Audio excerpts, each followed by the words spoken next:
महाराष्ट्रात आता प्रत्येक 500 मतदारांमागे कार्यकारी अधिकारी नेमण्यात येणार आहे। याप्रमाणे राज्यात सुमारे 1,94,000 विशेष कार्यकारी अधिकारी नेमण्यात येतील। प्रत्येक ठिकाणी 33% महिलांची नियुक्ती करण्यात येणार आहे। महाराष्ट्र सरकारने आज विशेष कार्यकारी अधिकारी नियुक्ती संदर्भातील सुधारित शासन आदेश जारी केला। त्यानुसार राज्यस्तरावर महसूल मंत्री चंद्रशेखर बावनकुळे हे या समितीचे अध्यक्ष आहेत। जिल्हा पातळीवर पालकमंत्री सदस्य व जिल्हाधिकारी सदस्य सचिव म्हणून ते काम पाहणार आहेत।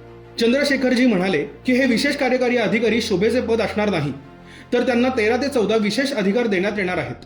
अनेक महत्त्वाच्या विषयांमध्ये, विकासाच्या विषयांमध्ये दक्षता समितीमध्ये विशेष कार्यकारी अधिकारीचे काम असून विशेष कार्यकारी अधिकारी शासनाच्या विविध योजनांमध्ये सहकारी म्हणून काम करणार आहे। प्रशासन आणि पोलिसांशी समन्वय साधणार आहे। शासकीय योजनांसाठी जी काही प्रमाणपत्र लागतात ती प्रमाणपत्र देण्याचा अधिकार या विशेष कार्यकारी अधिकाऱ्यांना असेल। तसेच विविध समित्यांमध्ये त्यांना स्थान मिळेल। सरकारच्या विविध कामांवर लक्ष देण्याचे अधिकार त्यांना असतील।